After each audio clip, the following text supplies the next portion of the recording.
घोड़ी बनी बाघ की माँ। एक बार की बात है, एक जंगल में घोड़ी अपने बच्चे को जन्म देती है। उसका बच्चा बहुत ही सुंदर था। घोड़ी अपने बच्चे से बहुत प्यार करती थी। वह अपने बच्चे के लिए जंगल से ताज़ा घास लाया करती थी। हमेशा की तरह एक दिन वह ताज़ी घास लेने जाती है। घोड़ी के चले जाने के बाद वहाँ पर एक भूखा दुष्ट शेर पहुँचता है।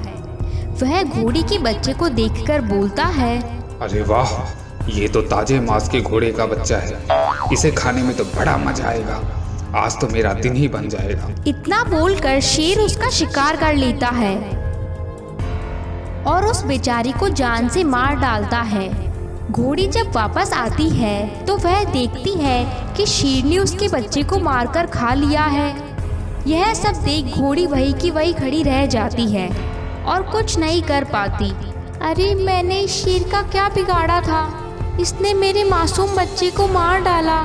अब मुझे अकेले जीने का कोई हक नहीं है। इतना बोलकर घोड़ी एक पहाड़ी से कूदकर मरने के लिए चल देती है कि तभी रास्ते में उसे एक बाघ का बच्चा रोते हुए दिखाई देता है। तब वो उसे जाकर पूछती है, अरे बेटा, तुम क्यों रो रहे हो? तुम्हें आखिर क्या हुआ? मेरी माँ को एक शेर ने मार डाला। अब मैं बहुत अकेला हो गया हूँ। मेरा इस दुनिया में कोई भी नहीं है। अब मैं कहाँ जाऊँगा? क्या उस क्रूर शेर ने तुम्हारी माँ को भी मार डाला है? हाँ, उसने मेरी माँ को मार डाला। लेकिन तुम ऐसा क्यों बोल रही हो? क्योंकि उसने अभी मेरे बेटे को भी मार डाला है। लेकिन बेटा, आज से मैं तुम्हारे साथ रहूंगी।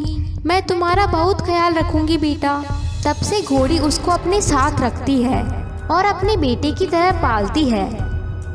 उधर उस शेर ने जंगल के बहुत से जानवरों को मार डाला था। कोई भी जानवर उसका मुकाबला नहीं कर सकता था। सभी उससे डर के मारे छिपे हुए थे। कुछ दिन बीत गए थे। बाघ भी अब बड़ा हो गया था। तो सभी जानवर घोड़ी के पास जाते हैं और उससे कहते हैं, सुनो बहन, उस शेर ने पूरे जंगल में आतंक फैला रखा है और वो अब हमें भी मार डालेगा। तुम्हें हमारी मदद करनी होगी। तुम चिंता मत करो, मेरा बेटा बाघ अब उसका अंत करेगा और साथ ही मेरे बच्चे और अपनी माँ बाघिन का बदला भी लेगा। अब तुम्हें चिंता करने की जरूरत नहीं। तभी घोड़ी बाघ से अकेले में बात करती है। बाघ बेटा, उस शेर ने सभी जानवरों को परेशान कर रखा है। अब वक्त आ गया है उससे अपना बदला लेने का। तुम्हें उसे मारना होगा। हाँ माँ, मैं उससे जरूर बदला लूंगा। तुम अब चिंता मत करो। तभी बाघ शेर के पास पहुंच जाता है। शेर, तुमने मेरी माँ को मार डाला था ना? तुमने बहुत बुरा किया था। अब तुम्हें उसका अंजाम भुगतना पड़ेगा। तब बाघ गुस्से में शेर पर हमला कर देता है।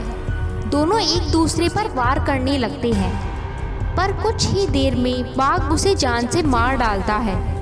सभी जानवर भी वहां आ जाते हैं और शेर को मरा हुआ पाकर सभी खुश हो जाते हैं। बाघ भाई, तुम्हारा बहुत बहुत धन्यवाद। तुमने हमारी जान बचा ली। तब से सभी जानवर बाघ को ही अपने जंगल का राजा बना लेते हैं और सभी खुशी से रहने लगते हैं। ऐसे ही और वीडियोस देखने के लिए हमारे चैनल को सब्सक्राइब करें।